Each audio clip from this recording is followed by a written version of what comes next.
All right, welcome back to another episode of the Browns Beat podcast. I am one half of your co-host. My name is Tristan. I'm here with my man Derek. Derek, the Browns preseason has officially wrapped up. It finished Saturday night. Sunday morning. Yeah, Sunday morning. Yeah, technically, it's just it was a long night watching that game. Okay, Yeah. but. So it wrapped up Sunday morning. We're recording this on Sunday night. Derek, when you look at this, just quick spark notes right here.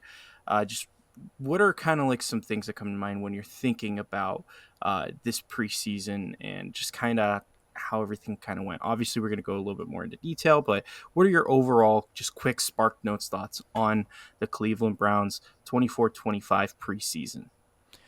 Yeah, so unlike previous years, we didn't really have one spot that we were all eyes on paying attention to. And I feel like that kind of reflected this year as far as like preseason goes. It was kind of boring, kind of like a little bit of nothing, almost to the point where I was starting to get a little bit concerned. Like, all right, I'd like to see some life here in some certain areas of the team. And then, last night, game started at 10 o'clock. I think it wrapped up around like 1:40 a.m. my time. Mike Woods, shout out to you, ending the game with a crazy touchdown catch. That was kind of cool.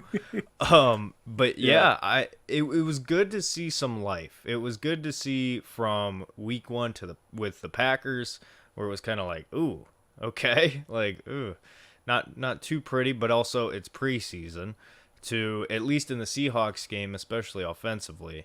And we'll talk about it. But yeah, a lot more life, a lot more to be excited about. Some key guys stepping up that really hoped would, and they did. So, but yeah, Tristan, kind of a unique preseason for us this year. Not a whole lot to pay attention to. But what did you think? What were your biggest takeaways? Yeah, kind of just reiterating what you said. I mean, it really was not that eventful of a preseason. I mean, when we look at it, like the most exciting type of battle, I think, is for quarterback three. Yeah. like I mean, years past, it was like, hey, who's going to be our I remember, what was it, 2020 year, during the COVID when we were coming back from that. I remember there was the right guard battle, and Hmm. eventually Wyatt Teller won it, and he's done a hell of a job keeping that job. I remember the year after, it was the D tackle room, with the issues there and the question marks there. And then last year it was the receiver room.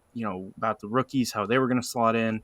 There was a lot of question marks. And this team going into this year, it's mostly for the first time in my time as a Browns fan. This is the first time we've actually had a team of a very big core of guys, and we're running it back with the same guys. That's not a very common thing here.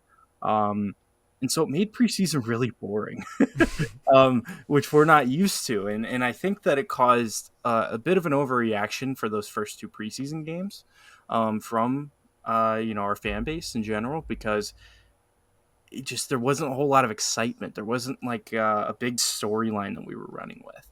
Um, and so, when I look at the preseason in total, the camps and everything, um, I just think none of it matters. like, Yeah. like honestly, like none of it matters, because I think that this team, uh, because of the group itself sticking together from last year, we know a lot of what we need to know.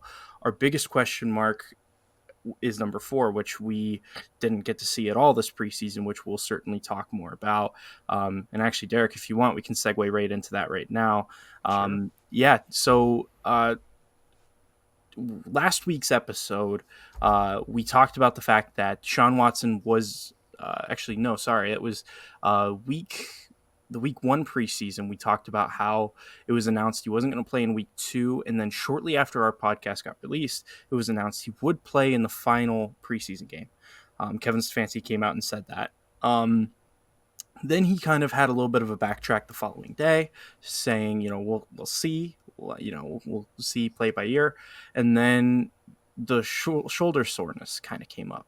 Um, and now he doesn't play a single snap of preseason football. Um, Derek, when I think about the fact that we're going to go into a year where Deshaun Watson, after only playing maybe 10 games in the past 3 years, I can't remember the exact number off the top of my head right now, but um, the fact he doesn't play a single snap of preseason football, Derek, how concerning and worrying is that for you? It's very concerning. Not as much so from the standpoint of, his health or uh, getting in rhythm. It's more so just, why is Deshaun not on the field? Deshaun Watson has been here. He's going in year 3. And listen, frankly, time's ticking.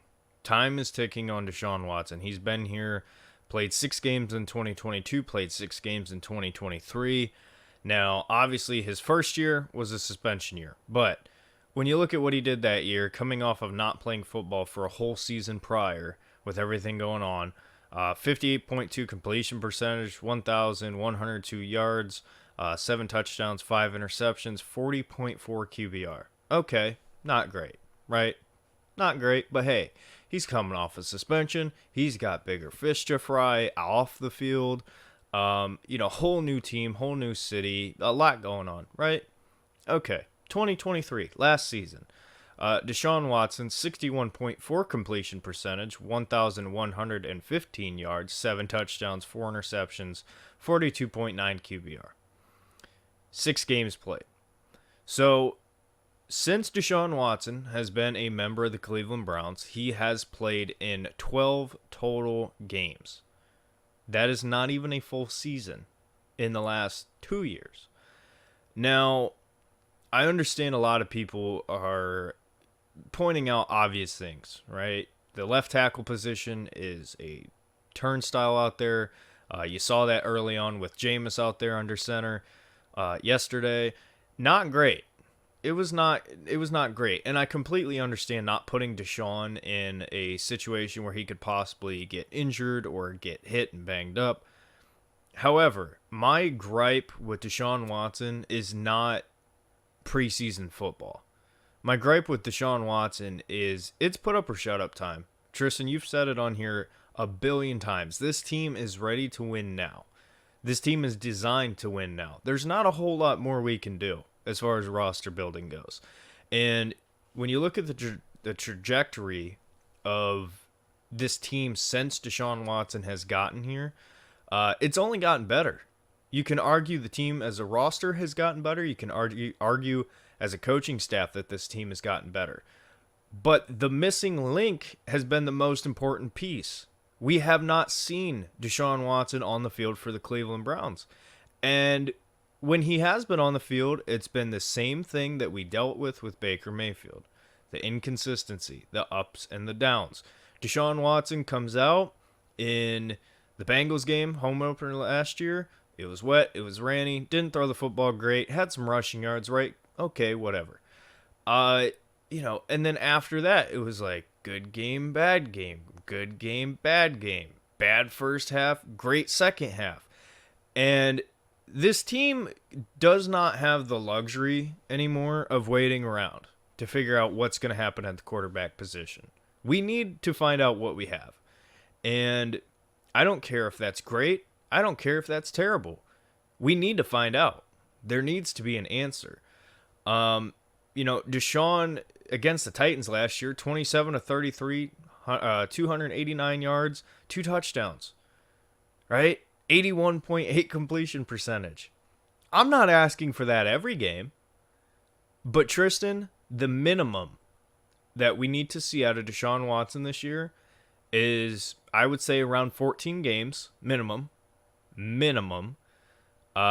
And he needs to have numbers somewhat similar to this. I would say 70 completion percentage, around there. Touchdown or 2 every game. We're not asking him to go be MVP. We're asking him to go out there and stay on the field and be competent. Joe Flacco is not an MVP level quarterback, and you saw what this offense did with Joe last year. We have got to have consistency. This team is way too good to be waiting around. And, listen, if the decision is we need to move on from Deshaun, then we're going to do it. The Denver Broncos did it with Russell Wilson. I mean, it can happen. It can happen. It is not out of the realm of possibility that Deshaun Watson is not on this team as their starting quarterback next season. That's not too crazy to say. I don't want that. I'm not hoping for that. But the point being is we're never going to know if he's not on the field. That is the biggest problem with Deshaun Watson. We do not have a good sample to pick and choose from to come up with an answer on him. We don't know. He hasn't played, and when he has, in the limited time we've seen him, he's not been consistent. We don't have time for that anymore. We have to get answers. And that time, Tristan, I'm afraid that time ends at the end of the season. We have to have an answer either way. But Tristan, preseason's preseason. We're gearing up for the season itself. Where do you stand? We've talked about this many times. We've talked about Deshaun many times. A lot of ups and downs, roller coaster. It's a whole ordeal. But at this moment in time, end of the preseason, heading into week 1 against Dallas, where do you stand on Deshaun Watson? Where do you stand on his future in Cleveland? Yeah, let me start. You went over his history about his time so far here in Cleveland, and when I look back on it, right, we always had an excuse for him. He came off the oh geez, I'm losing it. He came off the suspension, and he went into an offense that was just not built for him. It was a Jacoby Brissett offense that, with Jacoby in that offense, mind you, he actually looked really good. Jacoby Brissett, he was a very solid quarterback for us. And if it wasn't for the Browns defense that year being as terrible as it was, I think there's a legit chance that Browns team makes it to the playoffs. And that's a crazy thing to think about. And then Deshaun comes in, and then the offense is just not clicking. And it was a bit of a nightmare. The next year comes around, and that was his past season, and he just can't stay healthy. And he just can't stay healthy. He, has the issues with the foot. He has the issues with, I think there was a shoulder injury that happened before, and then he in that game against the Ravens messed up his foot even worse before, like, having the terrible shoulder injury that ended his season. I still remember the pit in my stomach seeing that notification from Rappaport about how Deshaun's season was over, because that was that second half performance against the Ravens was everything you wanted from Deshaun. It was everything we were sold, everything we were promised. And in a way, we understood the cloud of all of the negativity that we were going to have for being the team that got Deshaun Watson. And, we'll never overlook everything that cloud comes with. But as far as from a purely football perspective, in that moment, we sort of understood, in that moment, we understood why that decision was made. From a football standpoint, I want to make that very clear. And then, after that, after that notification comes out, the pitfall in your stomach, and now we're here with him, and we don't get a single snap of him in the preseason. It is concerning. However, I'm going to stay true to everything I've said so far this preseason. None of it matters. None of it matters. It is all about week one. Derek, you said that he has to put up results by the end of this year. I disagree. He's got to put up results week one. We have a two-time coach of the year who had renovated his offense entirely, brought in Ken Dorsey, brought in a new offensive coaching staff to suit Deshaun Watson. We brought in another receiver to suit Deshaun Watson. This is back-to-back years we've done it. We brought in Elijah Moore last year. We've drafted many receivers. This is the deepest receiver room that we've ever had, hands down. Like, it is a deep receiver room. We might carry 7 receivers on this team, and that still would leave questions to maybe we should have kept 8, because there are a lot of talented receivers on this team. The tight ends, you got David Njoku. Jordan Akins, I think this preseason had a solid showing. Both are guys that we expect to at least be solid. David Njoku especially, we expect to be great. The O-line, year after year, has been one of the best O-lines in the NFL. The running backs, you got Nick Chubb, who I get he's coming off his knee injury, but he's supposed to be still an elite running back. We believe he will be an elite running back because we believe in Nick Chubb, and he's never given us a reason not to. This defense is special. It comes down to week one. He's got to produce week one. Even if he doesn't have his starting left tackle, he's got to produce. Just simple as. I mean, we see Patrick Mahomes. He got to a Super Bowl, and I remember that Bucs Super Bowl where he was running to save his life, and all of a sudden he's diving like Superman, sidearm throw, completion. He fought and he did everything he possibly could. He was hurt. He battled through it. They lost, but he was not the issue. I think it's fair to say he was not the issue. You look at other quarterbacks. I mean, Josh Allen, for example. He's routinely gotten his team deep into the playoffs, and they just can't get past the Chiefs, which, hey, you know what? Fair enough. If you're not able to beat the best quarterback in the world, you're not able to beat the best quarterback in the world. Yeah. Joe Burrow, when he's been healthy, he has led his team in the playoffs, and they have had great playoff runs. Only losing in the Super Bowl and to the Kansas City Chiefs. You got to get good quarterback play from him, and it starts week one. I'm tired of waiting. I'm simply tired. We have invested too much into Deshaun in terms of the trade itself, the contract itself. We can't wait anymore. We've done too much to build this team around him. I'd say about half the quarterbacks in the league, of all the starting quarterbacks in the league, can step into this offense, and they can take this team to 12 wins minimum. He's got to do it. He's got to do it. So, no more excuses. And listen, I think he will. I truly do believe that Deshaun Watson is going to come out and he's going to have a good year. How good, I don't know. But I expect to have him at least be a top 15 quarterback. And if he's not that, then it's an issue.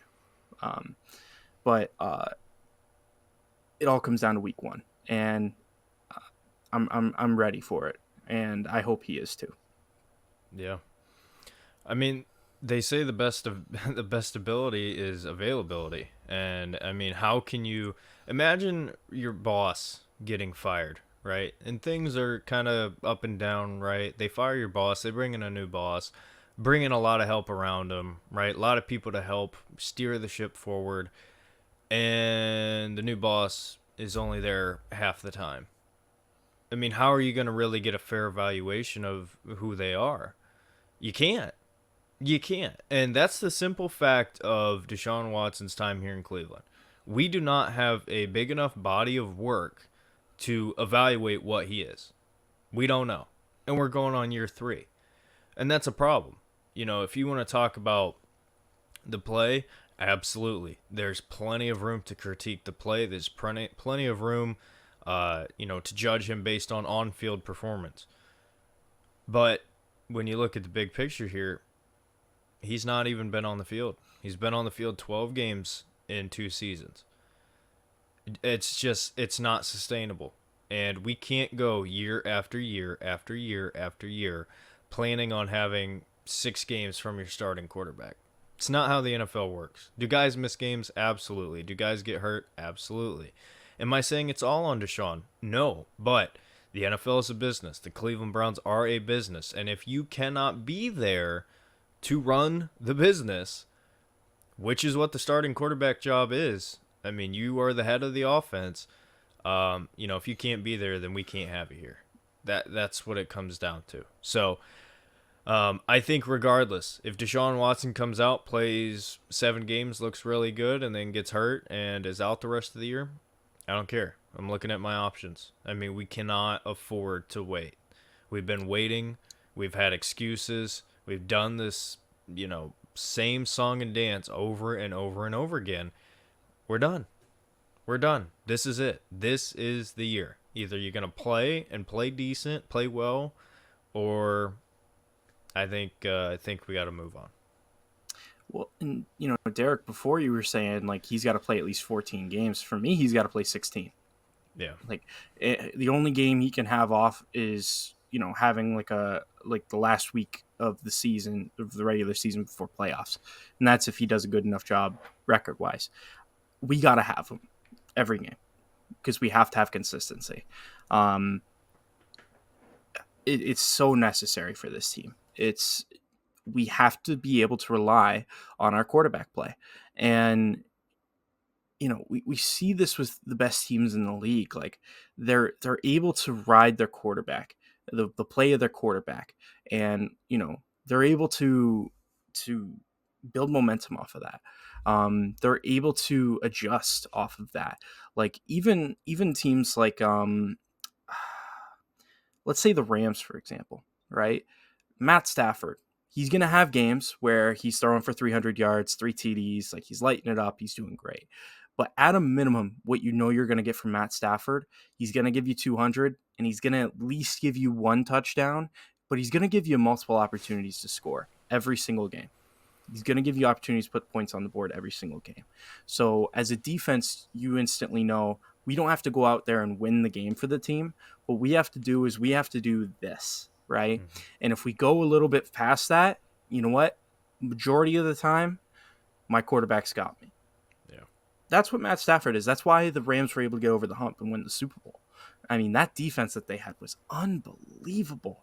I mean, it was unbelievable. And that offense, obviously, with Sean McVay, really talented, really good. But that's what we need right now is a Matt Stafford. That Super Bowl Matt Stafford. We don't need a world beater, right? We need a guy that can come in. We know what we're getting from.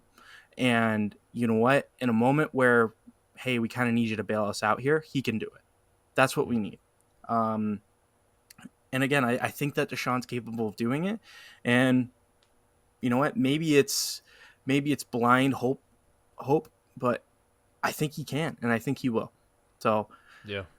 But week 1 will tell us everything that we need to know. Really. I mean, if he's not ready to go week 1, right? And he struggles week 1, right? I mean, it's just it feels so like, okay, well then at what point is he going to be ready? Mm-hmm. At what point is he going to make that step, right? And listen, like we've got a lot of football to play before we get to playoffs and stuff like that. So who knows? Maybe he does start out slow and then he heats up. But all that matters for me is that this team, this offense, is able to fulfill its potential. Mm-hmm. It has to, because it's such a talented team. It would be such a waste. Yeah. I mean, I just don't want to see it happen to us, really. It would be such a shame. So, yeah, at this point, like it's not even evaluation of our quarterback. It's almost therapy in a way, because it's like, it's so important. It's so important that he comes out and he's ready to go. And when we're not playing preseason games, it's hard it's hard to rely on how ready he is. So Mhm. we'll see. Yeah. I mean, at the end of the day, like, listen, I'm rooting for Deshaun. You're rooting for Deshaun. We're rooting Mhm. for the Cleveland Browns. And our success, as much as some people want to say, no, the team's good enough around him, that's true. That is true. But no position can hold you back more than the quarterback position, right? And I'm we can't do this whole conversation of, oh, he's rusty, oh, he's coming off an injury, oh, he's this, he's that. No, I'm done. I'm done. Like, it's either you are going to play and you're going to play at a certain standard or you're not. I mean, the line is drawn in the sand here. We don't have time to waste anymore. And Tristan, we've talked about it many times. There's a lot of guys on this team who are up for contracts and or have gotten contracts. And, when it comes to the core and the future of this team, it's either, I would say for the most part, locked in slash about to be locked in.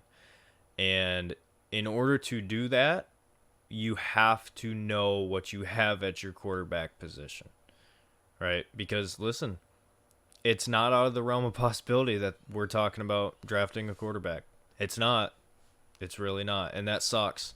That really, really sucks. But the good news is we got a whole season to find out. Mhm. And like you said, I have high hopes. I still believe Deshaun Watson is the baller that I watched back in, 2020, 2019, right? Deshaun used to be like one of my favorite quarterbacks. Not even saying that now that he's on the Browns. Like, legit. He was unreal. He was so entertaining to watch. Oh Mhm. my gosh. Like watching those highlights from Houston. Oh my gosh. Like the Mhm. things he was doing. Yeah. He If we was can just unreal. if we can get that, man, like that's the song about this team is like our ceiling without Deshaun, because there are people that do genuinely believe that we can still win a Super Bowl without Deshaun, or we can still be a great team without Deshaun, right? Like Mhm. there's no doubt we can still be a good team without Deshaun, but our ceiling caps at like a wild card win. I Mhm. don't see us getting further than that. Um, if we have Deshaun and he's playing at the level that certainly we think we can get to, we're a true Super Bowl contender. and Mhm. and I think that you know we've shown that we've Yeah. shown that if we can get good quarterback play, watch out, man, because this Browns team is ready. We're ready to win. The city is so ready to get behind a Browns team that is Mhm. truly one of the elites in the NFL. Yeah. It's been so long, and we are so ready. At this point, it's just go out there and do it. Mhm. Yeah. Need to see you on the field before I can talk about your play on the field. I mean, that it's just Yeah, it's that simple. yeah. We have nothing to talk about really. But all right, therapy over. Moving Yep. on. All right. Yeah, moving on. Let's talk about this week preseason week Mhm. 3 against the Seattle Seahawks. Um, Obviously another loss. Not great from that perspective. But Derek, there were some individuals that really shined, and the first one that I kind of want to bring to your attention, because I think he's been probably our number one guy throughout all of preseason, Jamari Thrash. Yeah. Um, Man, what a baller. I mean, Mhm. seriously, like funny enough, it's every time you're a bit like uneasy about one of our draft picks, he ends up balling. Because you were not a Hey huge man, fan of the Jamari Thrash deal. Or I shouldn't say, or not deal, I but had my pick. You had concerns. your I had my concerns, yes. concerns. I was optimistic. Mhm. And look at this kid, man. I mean, he you don't want to get too excited because it's just preseason at the end of the day, but he looks Mhm. really good, and it Mhm. is hard to contain my excitement when talking about this guy. um his route running is crisp, his hands are reliable, he knows how to create separation. um I mean, for me, Derek, like his floor at a minimum, he's a good third option in the league, Mhm. like a solid third option in the league. His ceiling, he could be a legit X. Like I genuinely feel that way. He is so talented. he has everything that you want in a receiver and a number one. Even with his frame, he's able to high point a ball. He's able to high point a ball. He's able to bring it down. Yeah. He's so talented. How we got this kid in the 4th round is unbelievable to me. And I can't wait to see more from him. And I hope that we can see more of him this season. Yeah. Hey man, listen, I watched these receivers this draft season more than any other position. It was stacked. It was absolutely stacked. I think I think legit it could go down as one of the best receiver drafts of all time. McMillan from Washington had a crazy catch in where'd he go? The Bucks game. I liked some of his game, but like there was nothing compared to any of these other guys that I saw that was like, I think he can do something. He's showing flashes. So even some of these lower level guys coming out of the draft at receiver this past year, they're making plays, and it's insane. It's insane. But yeah, with Jamari Thrash, he had 4 receptions, 73 yards, and a touchdown last night. Listen, Jamari, I've said it before. I'll repeat myself again. My concerns with Jamari Thrash were obviously his frame because he's a very thin, receiver. And what you talked about, high pointing the ball, having strong hands, making those tough catches. When you turn on his college film, no matter if it was at Louisville or where was he at? Georgia State. Yes, Georgia State. You didn't see that on film. You saw the opposite. And so far throughout his time in the NFL as a Cleveland Brown, preseason, camps, right? This is not just in games. This is in camp too. He's doing everything at a pretty good level that I kind of had concerns with. Which, if I said it before, I'll say it again. If he can kind of erase some of the concerns already, man, he can really develop and be something special. But yeah, last night, he's been good all preseason, but last night was really him and him and 2 other receivers, but him in particular.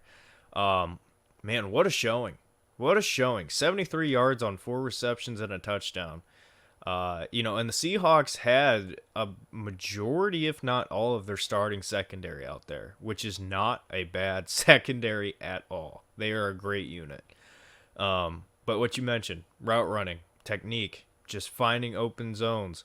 And then the one play that really got me on my feet, the big pass from DTR to Jamari. The touchdown pass, yeah. Yeah. Oh. Two guys in the face of DTR. Beautiful. Just, Jamari burned his guy. Seriously, that type of separation, you just don't see in the NFL. You never see it. Unless if it's complete busted coverage. And it wasn't even busted coverage. He just lost his guy. Oh, man. Wow. Yeah. The talent is just, it's so inject it into my veins. It's so cool. And you don't want to get too excited, but it's hard. Cause let's point out the obvious. Aaron Jabari's track record of drafting wide receivers just hasn't been that great. This guy looks like he really could be special. But unless there's anything else you wanted to add on Jamari Thrash, let's move on to kind of the next guy who I want to talk about. And again, he's another receiver, Michael Woods. Ooh, okay. Michael Woods for me is such an intriguing player because I remember his rookie year when he took a few snaps kind of here and there. And I thought he looked solid. I thought he really did look solid. And then of course last year he had the PED situation, injury situation. There was a lot of negativity with that stuff, and a lot of stuff that kept him off the field. But he's a legit receiving threat, man. He's a good player. Yeah. And it's before the preseason even started, I think just about everybody had figured he's probably not making the team. He's really pushing to make this roster. Uh, and it's like, honestly, like if we had some injuries, like I think he could step in and be productive. Like, I don't know how productive, but he could be productive.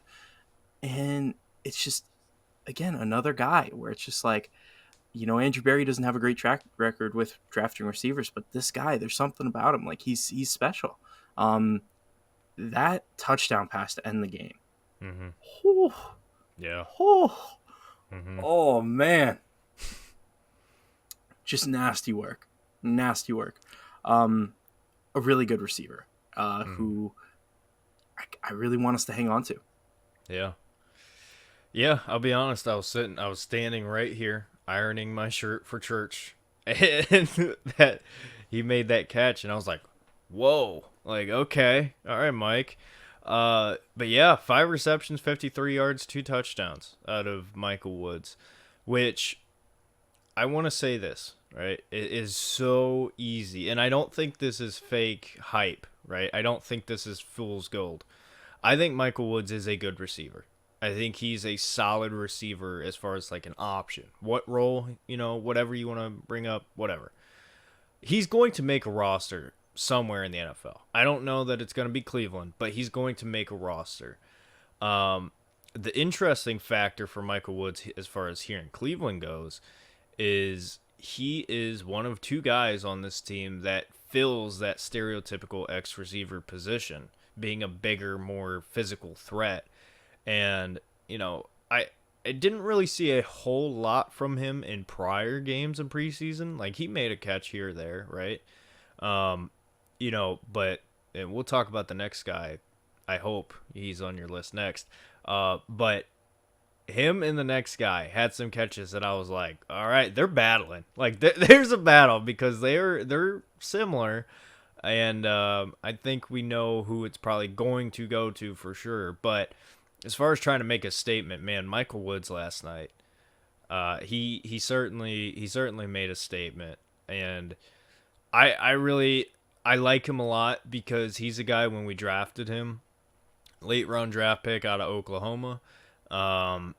He was known as like a blocking receiver, right? But when you watched his tape and you kind of watched him, he's an athlete. He's an athlete. He can make plays, and to see that here, he had some pretty good plays if I remember correctly. Deshaun's first year because that was his rookie season. So yeah, man, Michael Wood certainly put his stamp that he's going to be on an NFL roster somewhere. We'll see, Yeah. but Yeah, and while we're at it, let's talk about the other receiver. I'm willing to bet quite a bit of money you're talking about Mr. Cedric Tillman. I am. Yeah, just loads of potential with this guy. Loads of potential with this guy. Genuinely, I'm so excited to see what he can do this year. It's clear that he's going to have a role in this offense. What type of role? How big is the role? I can't tell you. But he's going to be an important factor in this offense. Like, I feel it. Just a big body physical receiver. Like, he can make great catches. I'm so excited to see what he can become because the talent is there. Like, he's got the frame, he's got the raw skills, talent, and I would say it's very fair to say he's gotten significantly better since last year. I want to see how Stefanski and Dorsey deploy him because he can offer this team a lot. I feel really confident in saying that. Yeah, I mean, stat line from last night, 4 receptions, 52 yards, which I think I was a little bit disappointed with Tillman in the last 2 preseason games. Not that he was bad, but it wasn't because all offseason, all we've been hearing is Cedric Tillman is looking the part. He's looking very, very good. He's looking primed and ready to step up into a bigger role, into a role that we kind of forced him into when we traded Donovan Peoples-Jones last year. I wouldn't say DPJ. I wouldn't say Tillman was necessarily bad, but he wasn't what we were hoping, right? And again, you're hearing everything you're hearing in the offseason. And then the preseason comes. It's like game one, didn't do a whole lot. Game two, didn't do a whole lot. Last night, Cedric Tillman, in my opinion, showed that he is drastically improved as a route runner.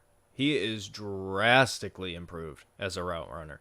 The contested catch, physical plays, right? He can do that. We know he can do that. We've seen him do that. But his skill set as a technique route runner certainly improved. And you got to remember, he was incredible at Tennessee, had a significant injury.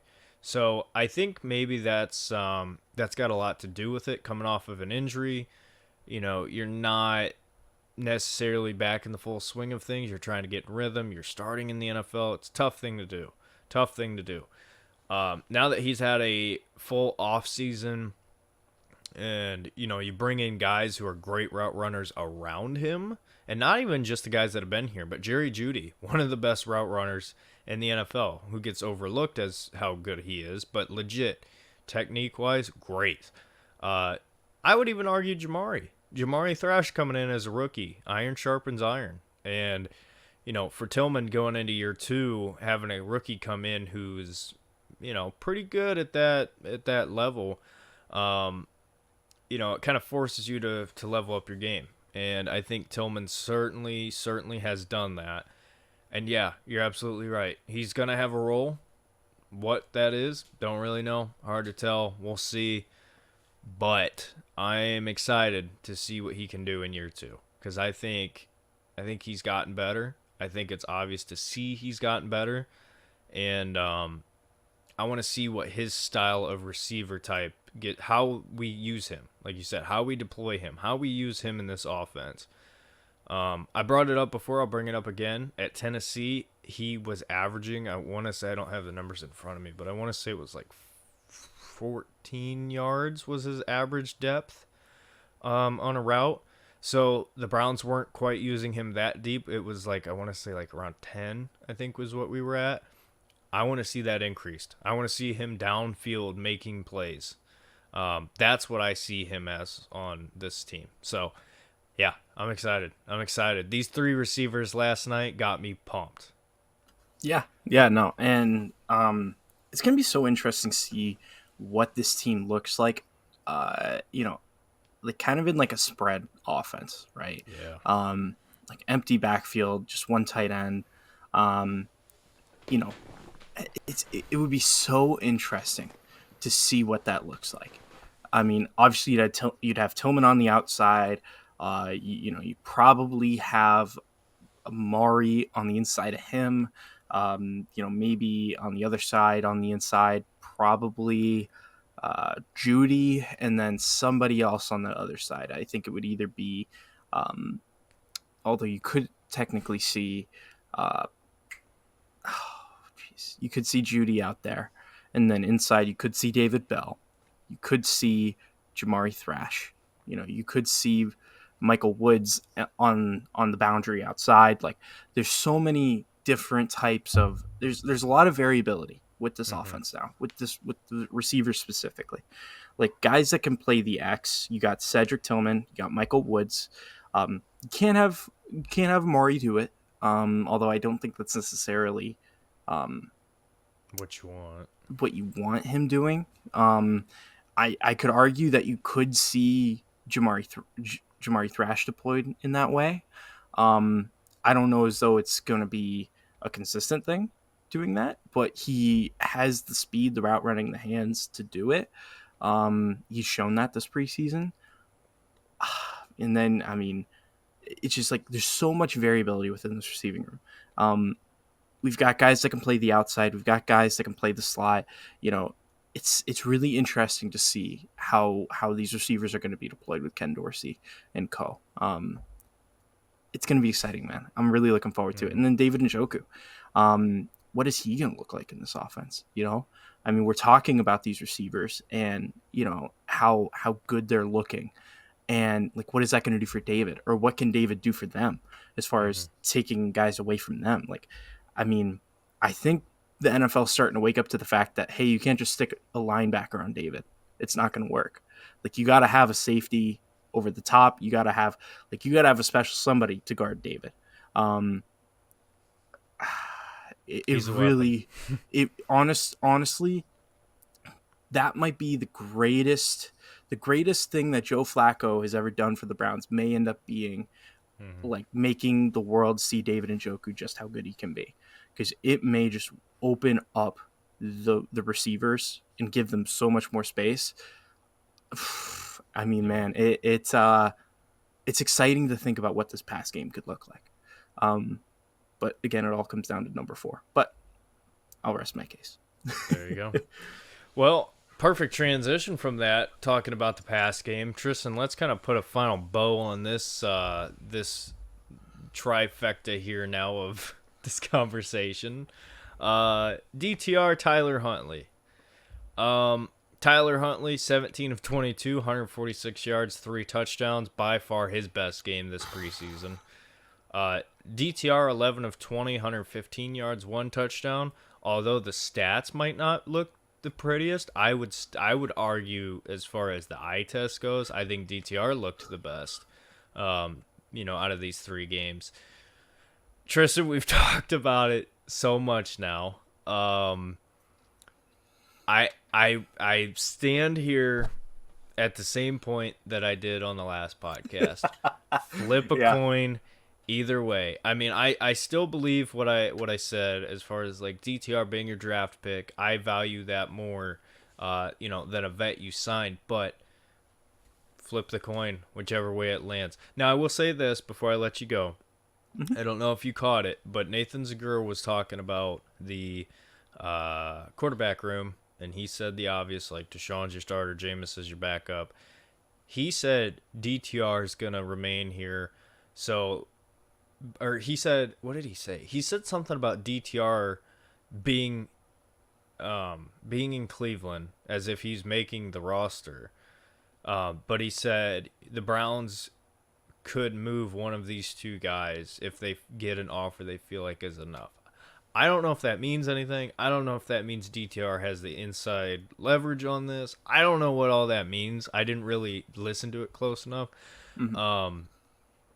But yeah, man, I think this has been the closest competition I think you can get. I think these 2 guys have gone band for band, toe to toe, bar for bar. Like, you can't get any closer than these 2. Like, honestly, if we're going just based off of performances, like, Jameis Winston's like more deserving to be cut. Like, seriously. And I don't even think Jameis has been that bad. It's just like these 2 have really been battling for their spot. And from the football that we've seen, like, both of them are playing good football. And I still stand here the last week of preseason just as uneasy about this conversation as I had felt about it week 1. Arguably even worse, because I clearly saw DTR take a step forward. It's so interesting to see what the Browns are going to do here. But let's not forget it's QB3. Like, let's not, no matter which way this falls, like, let's not, turn this into like the organization sucks type thing. Like, these guys, like, honestly, like, if it wasn't for last year, I don't think anybody would care about this competition. No. But I do have to say, like, DTR is making it very, very uncomfortable to get rid of him. Because I think it was the clear plan coming into the preseason. Like, you signed Tyler Huntley to be your 3rd quarterback because you could trust him more. He's produced more at the NFL level. And I still think that I shouldn't say DTR. Tyler Huntley had a great showing last night, and I think that he looked good. I think that he's shown throughout the preseason that, like, he's a good quarterback. He's a good third option. And then there's DTR, where it's like you see these flashes from him where it's like, man, you look like you could actually be a starter in the league. Like, you see that, and then there are times where you're like, maybe you can't. like he's so raw. Like, he's got the arm power. Like, his arm is really, really good. for me, what I want to see from DTR and what would make this competition a clear win in his favor is if he was just going through his reads a little bit quicker, making decisions just a little bit faster. If he was, we saw it take a ginormous step forward, but it's still one of those things where it's like, there are times where he's just holding on to the ball a little bit too long for my liking. Um, but again, like, he's got the raw talent there. Yeah, flip a coin. Flip a coin. Best of 3, though. I'm Best not of leaving 3. it up to 1. I want best of 3. Best of 3. Exactly. Exactly. Like, it's such a tough situation. If I was to pick a guy right now,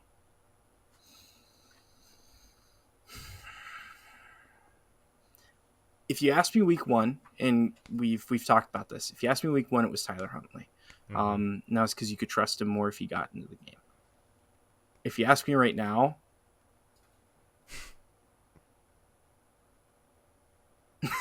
yeah. Oh, dude, like, probably DTR. Yeah. I got to be honest, because I at least feel like if we get a similar style of jump, like, because the jump from last year to this year with him was incredible. If we get another jump like that next year, and if Deshaun doesn't live up to his potential, yeah, I don't know, man. Like, there's enough there that makes you feel like, can this guy be a starter? Like, I don't know, man. Like, it's such a tough situation because it's right. If it was just if the QB1 question was out of, like, if our QB1 situation was a for sure, like, foregone conclusion, Tyler Huntley's your guy, right? Because you can just trust him more. But because your QB1 situation is a bit rocky, you kind of want to go for the higher ceiling guy, and that's DTR. Like, it's such a weird situation. Yeah, I don't even feel comfortable with that. Honestly, whichever one you can get a better trade for. Like, if you can get a 3rd round pick out of this, go for it. Like, if somebody's like, if the Vikings call and they say, hey, here's a 3rd round pick for DTR, take it. Take it. You need the draft capital. And the odds of DTR being a starter for us are very slim. And I realize that, but at the same time, it's a starting quarterback position. Like, it's the most important in football. You want to make sure you get it right. Yeah. I don't know, man. I don't know. I agree with you, though. I think I love Jameis to death. Don't get me wrong, but, like, hey, bro. I mean, you got 2 guys below you that are fighting like it is for their lives, and I mean, I don't know. I mean, I don't want to say, like, Jameis to start the game last night, not pretty. Like, that first drive was rough. That was very rough, yes. So it's like, genuinely, like, like at this point, it's just like, put all 3 of them up, see which one you can get a really good deal for, and then deal that one. Like, although it's like, I don't want to get rid of Jameis because he's a cool dude. Like, he's so funny. And I love having him here, and he clearly loves being here. It's like, damn it. I don't know, man. Yeah, I don't know. I can't wait to see. I really hope. Yeah. I'm not going to be all that upset, but there's going to be a part of me that's really, really sad if DTR is gone, because I see a lot of potential in him. I do. I see a lot of future potential in him. And even if it is just a backup, right? I think DTR could be a high-level backup in the NFL. But nevertheless, it's not our decision. It's the Browns' decision. So if you're ready to move on. Yeah, the only thing I was going to say, that something that may impact our quarterback situation is Jacoby Brissett has appeared to have suffered a right shoulder injury for the Patriots. He's questionable to return. I don't know. Maybe. I don't know. I don't see it. Because they drafted your favorite, not Kellen Mond. Oh man, that's an all-time fumble. Um, Yeah, oh my gosh, what's his name? they got two of them. Well, I know they got Drake May, who's Yeah, fantastic. He's my guy. Joe Joe Milton. Milton's your guy. Yeah, you really like Joe Milton. Hmm. Um, Which, by the way, he just looks huge. He he's just a looks like a monster. monster. Oh my gosh, like seriously, like there's a universe where that guy's a franchise quarterback. Oh yeah, and He's I don't think Drake May. My thoughts on Drake May were and still are. He's gonna need time, right? And oh yeah, I don't think it's fair to judge him now, but you got a guy with a cannon who's huge and can move. And I've seen this story before in a little town called Buffalo, New York. And not saying he's Josh Allen, but I'm saying, I who don't know. knows? I wouldn't go that far. I wouldn't go that far. I think it's Drake May's team, and I Oh think yeah. that he'll be a starter in New England for years to come. As sad as it is to say. Um, so, but with that being said, let's kind of wrap up here with the offense. Any other notable discussions for you along this offense? Because for me, the final topic for me is the offensive line. It's been a conversation point throughout the offseason. Um, I thought that the starters were a bit shaky. Hmm. I thought that, funnily enough, I think that our best offensive line performances came from the guys deeper down the, the depth chart, which is a bit concerning.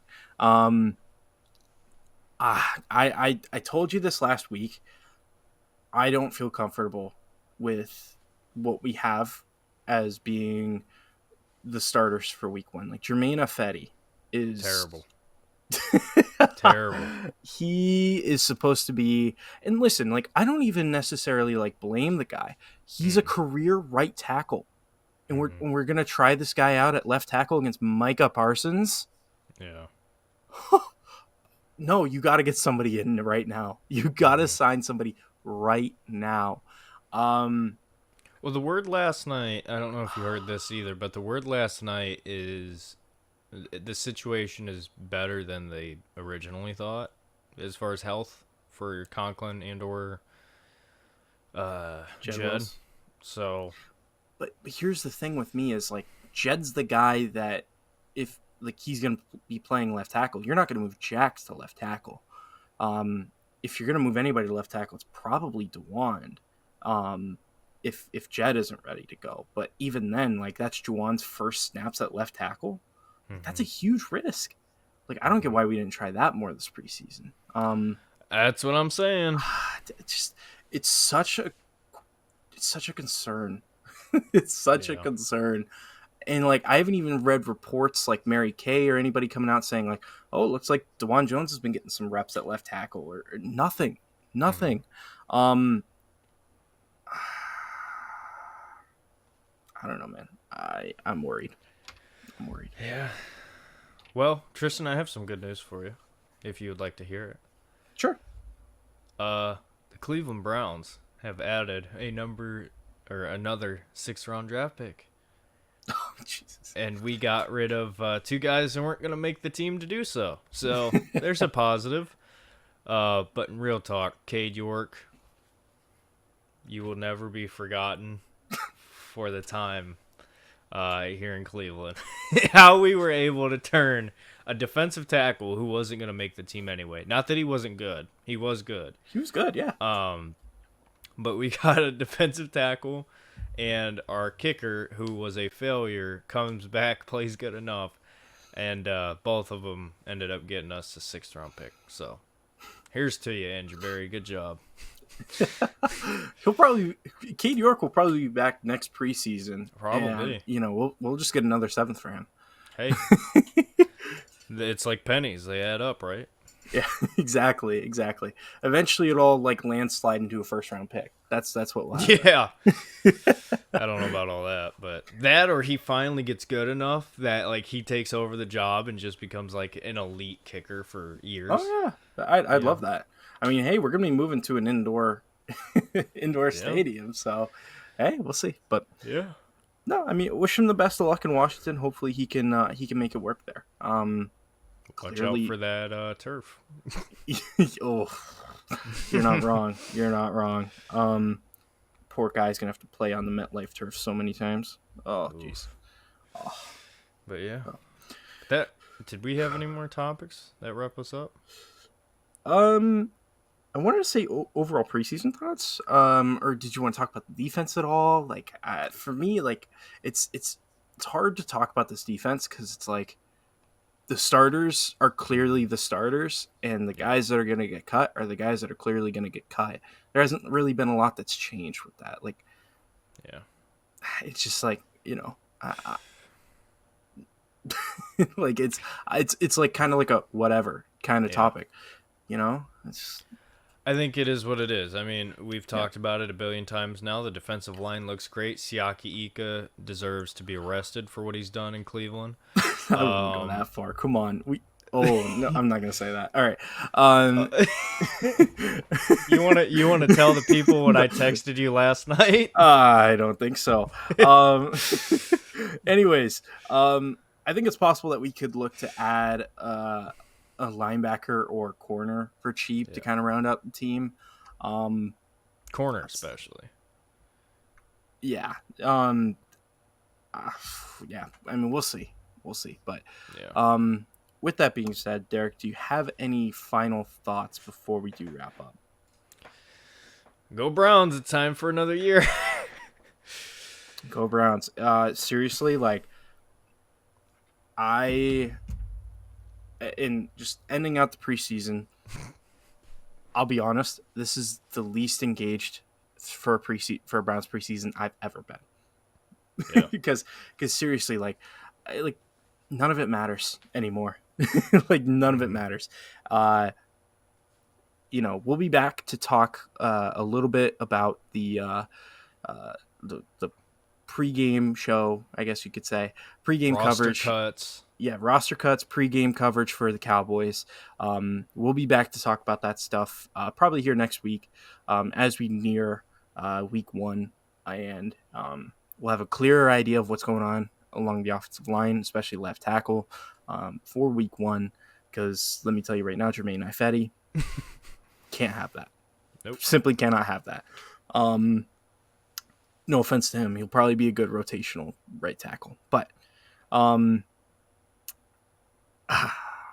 Go Browns. bring it on. Let's go.